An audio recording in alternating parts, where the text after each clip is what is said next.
ni kazi inapaswa kuwa ya halali kabisa.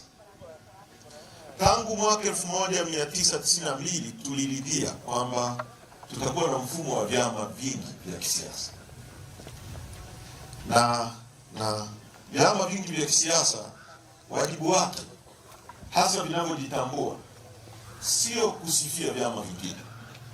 Hatuko hapa kusifia Chama cha Mapinduzi hasa kwa yale makosa wanayoyafanya, wala hatuna chuki na mtu yoyote.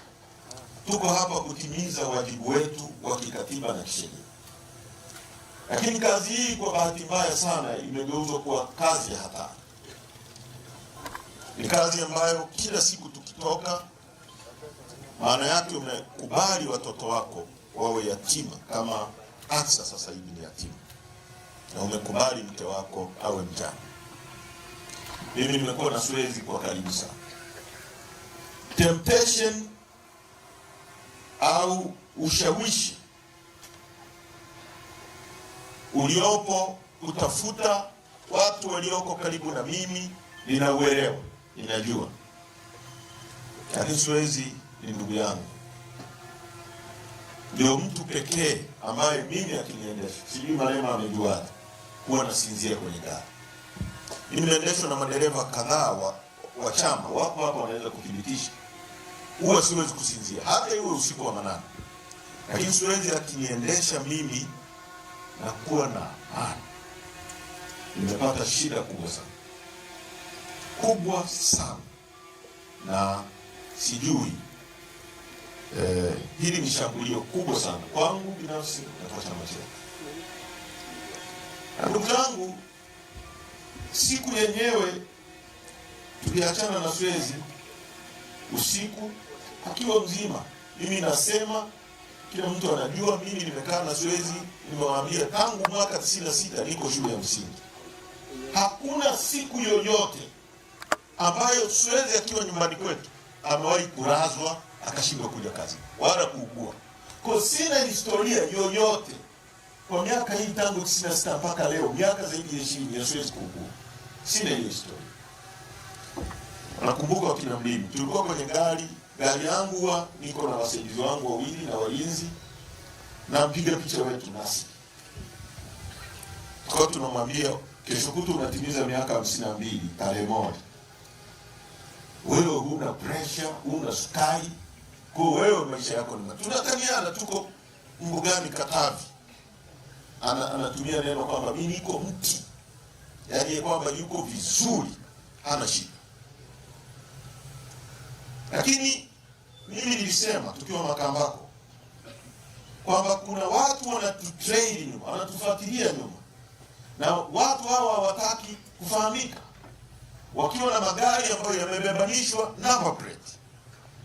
Nikasema tukiwa Makambako, tumetembea barabara nzima tunafuatiliwa hivyo hivyo. Tumefika Tabora, tumemaliza mkutano, tunaenda Kigoma, tumefuatiliwa na gari mbili. Gari ya kwanza ya FFU ya polisi, wamo polisi wana silaha lakini wamefunika nyuso zao. Na gari ya pili nyeupe pia ikiwa na namba zimefunikwa, namba ambazo sio za kwake. Nisiweze akaziona kwenye side mirror. Nikawaambia watu wetu, hakikisha mnachukua picha hizo gari. Walizichukua zile gari picha. Kwa sababu kuna poli pale, tukasema tukifika kwenye kijiji tusimame ambako kuna watu wengi. Kwa sababu hao watu wanaweza kwenda na sisi huko wakatulia katikati ya poli. Kwa tulipofika kwenye kijiji tukasimama. Wakashuka wasaidizi wangu, wakaenda kuuliza nyie ni kina nani? Kwa nini natufuata zaidi ya kilomita 100 na kitu, sasa mko nyuma yetu? Tukipisha mpita mpiti, tukisimama mnasimama, tukifanya hivi mnafanya hivi. Wakasema sisi maafisa wa polisi tunawasindikiza. Na tusindikiza vipi? Sisi tumesafiri nchi nzima hii, hatujaona mtu anatusindikiza. Kwa nini leo? Lakini pili, kama mnatusindikiza, kwa nini msitupe taarifa kwamba sisi tuko na nyie ni maafisa wa polisi? Kwa tumeenda na zile gari mpaka kwenye mpaka wa Kigoma, na Tabora, wakapokezana wengine. Kwa tukapokelewa na jeshi la polisi tena kwa magari mawili hivyo hivyo ya mkoa wa Kigoma. Bahati nzuri tukasimama kwenye junction ya Kigoma pale, yule afisa wa polisi akaja, ambaye ni OCD nafikiri Kakonko au wapi, sio Kakonko, Kibondo, ni Kibondo au wapi, Uvinza, aliwahi kuwa RCO. Nikamfahamu, nikamwambia kwa nini mnatufuatilia? Mimi niko kwenye patrol ya kawaida. Patrol ya kawaida, una patrol kwenye barabara kuu nyuma ya gari yangu? Kwa tumeenda hivyo mpaka tunafika Kigoma, mara tunakuta gari za kawaida ambazo sio za serikali zimepaki suspiciously. Watu wangu wana ujuzi wa kuona hicho kitu, wakaona sio kitu cha kawaida. No, imepaki, watu wamefungua milango, lakini macho yote ukiangalia ni kwenye gari yetu. Tumefika Kigoma, tumekaa pale siku ya kwanza, siku ya pili, siku ya tatu, ambayo tulikuwa tunaondoka tarehe 1. Suezi tumeagana akiwa mzima, haja complain chochote, amekwenda kulala. Suezi ndio huwa anawahi, mimi nafanya mazoezi, nakutana naye tukiwa tunaenda kwenye mazoezi asubuhi, ameshafika, anafuta gari yake na kila kitu. Nimeenda mazoezi, nimerudi, wale waliokuwa wanaondoka na wauliza kwa nini mjaondoka? Suezi hajafika. Kama hajafika kwa nini? Tunapiga simu yake hapokei. Tumesubiri pale, baada ya muda nikamwambia hii sio kawaida.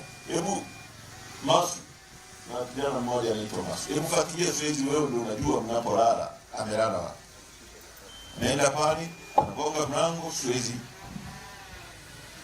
afungui mlango. Simu zake zinaita, hazipokelewi. Ndio kwenda polisi waje tusaidie kuvunja ule mlango. Sasa ndugu zangu, niseme kwa nini tuna mashaka. Moja, tumefuatiliwa siku zote kinyume cha utaratibu wa sheria na kinyume cha sheria za nchi yetu, polisi kutrail nyuma yetu bila sababu ya msingi. Cha pili, tukiwa tunasubiri kufanya postmortem, mkuu wa mkoa wa Kigoma Simon Siro, ambaye alikuwa IGP, ametoka anasema kifo cha Suezi ni kifo cha kawaida kabisa kwa uzoefu wake.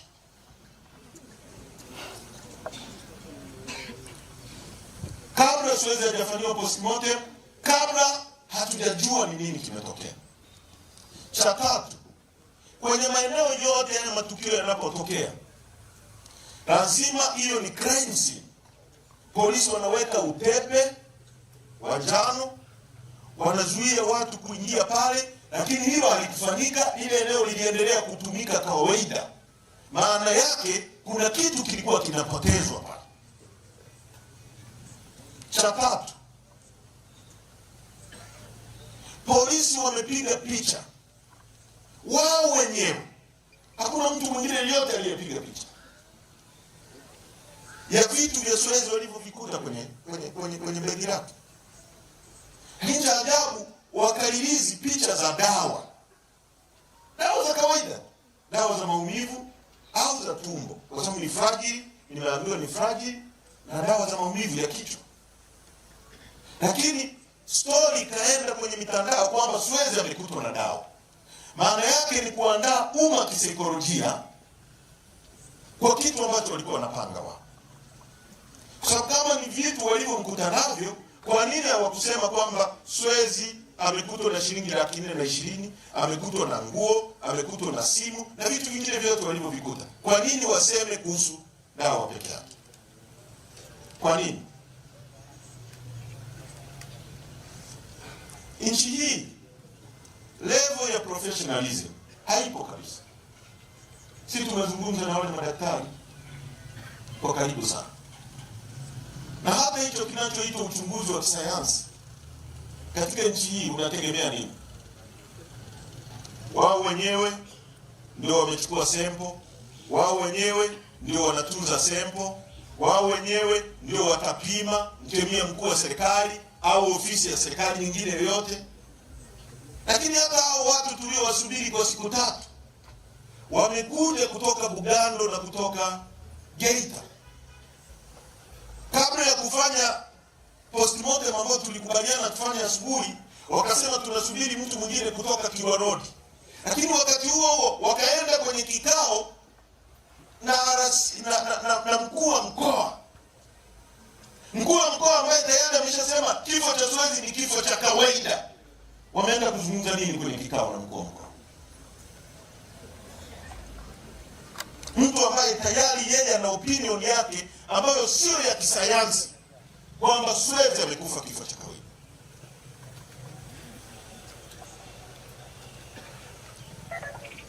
Tungeweza kupata sample za Suez, labda tukasema sample moja wachukue watu wa serikali, sample nyingine chama kichukue, na sample nyingine familia ichukue, tupeleke maabara labda nje ya nchi, nyingine iende Ujerumani, nyingine iende wapi, ili tuondoe utata kwenye kifo hiki. Lakini sample zote wamechukua wao, na wamechukua kwa makusudi wao, wamebaki nazo wao. Wanataka kusema nini ndugu zangu? Huyu bwana amekuwa na mimi miaka mingi sana. Mwaka 2017 Suez alishambuliwa, mimi nikiwa bunge. Hawa anakumbuka. Akakatwa na mapanga. Kwa mimi naamini ni mtu ambaye alikuwa mwaminifu kwangu kwenye maisha yangu. Pengine amebeba lile ambalo walikusudia nibebe mimi. Naamini hivyo. Naamini hivyo. Kwa sababu ni mtu ambaye alikuwa tayari kutoa maisha yake kwa ajili yangu. Ninamshukuru Mungu kwa ajili ya maisha yake. Amekuwa mtu mwaminifu sana kwa familia yetu. Ndugu yetu Suez, leo tunakuaga. Kifo chako kimeniachia simanzi kubwa na utata mkubwa sana.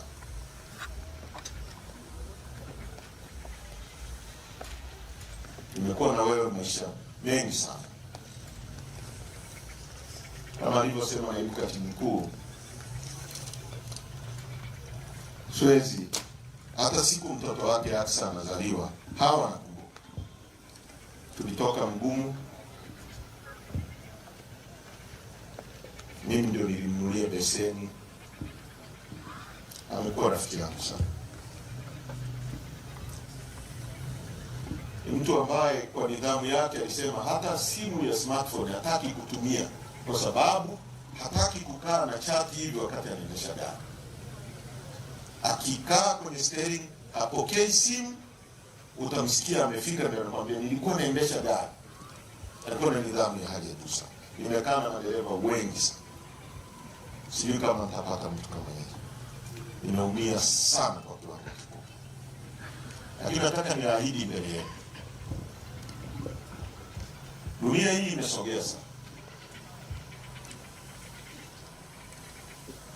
Kila kitu kitakuwa wazi siku moja. Tuwe hai au tuwe tumekufa,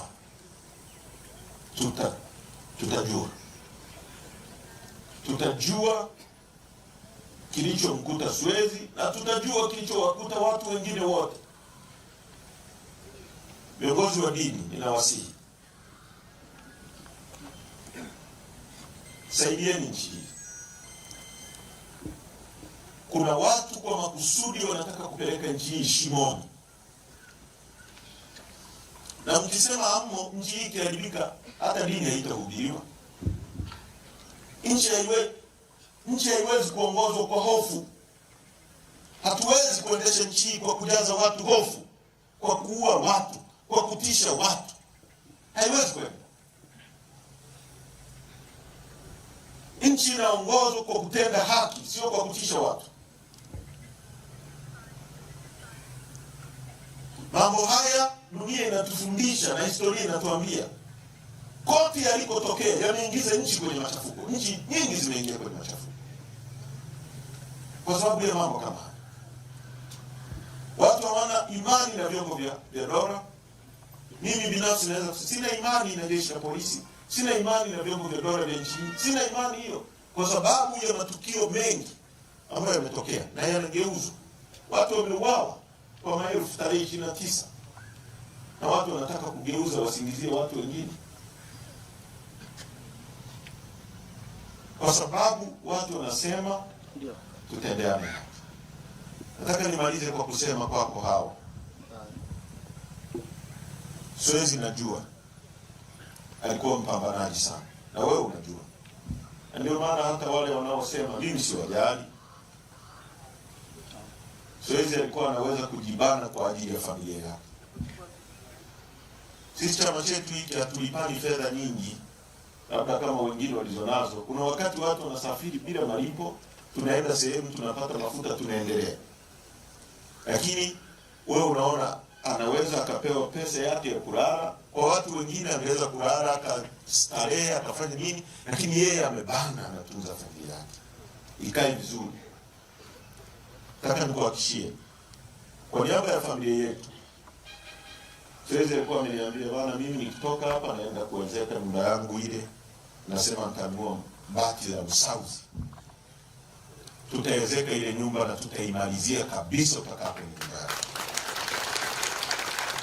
Hatuwezi kukuacha, na mimi nitasimama na wewe, kwa sababu wewe unajua Swezi sio kwamba tulikuwa tukwaruzani hapa na pale kama watu wengine wote wanaofanya kazi. Lakini wakati mwingine yeye ananishtakia kwa hawa, wakati mwingine mimi namshtakia kwa hawa, namshtakia kwa mzee Mrusuli, wanamrudisha, wewe unaenda wapi? Unafanya nini? Kwa nini unafanya hivi? Lakini ni mtu ambaye tumepatana sana kwenye maisha yetu. Nichukue nafasi hii kuwashukuru sana viongozi wote wa Chadema nchi nzima mliokuja. Kipekee nakushukuru sana naibu katibu mkuu na katibu mkuu, wajumbe wa kamati kuu. Mungu awabariki sana. Nataka nimshukuru ndugu yangu Zitto Kabwe. Bayona njoo. Bayona ni mdogo wake Zitto.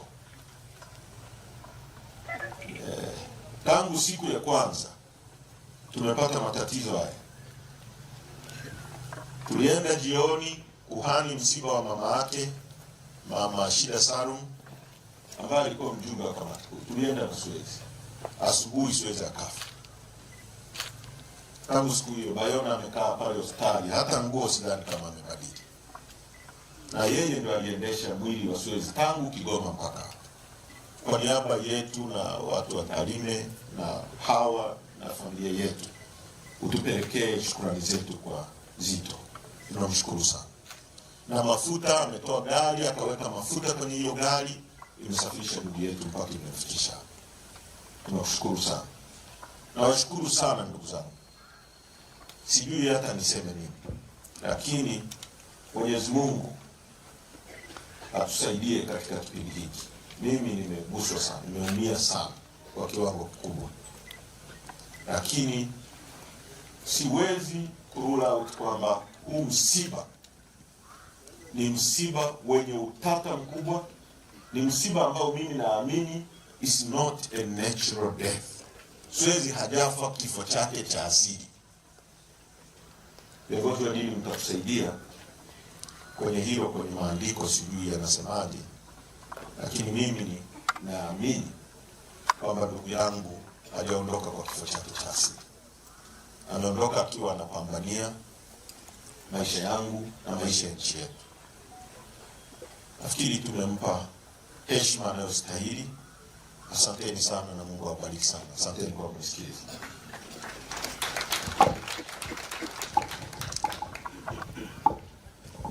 Wapendwa waombolezaji, msiba huu ulipotokea Kigoma, kama chama tulichukua wajibu wa kuhakikisha kwamba tunamleta mpendwa wenu hapa Tarime. Na hivi punde ninataka nichukue fursa hii sasa nitawaita viongozi wa dini ili tuwakabidhi na waweze kuendelea na ibada. Lakini kabla sijawaita viongozi, Ninawashukuru viongozi wote wa chama, wenyeji wetu hapa, mwenyekiti wa kanda, jimbo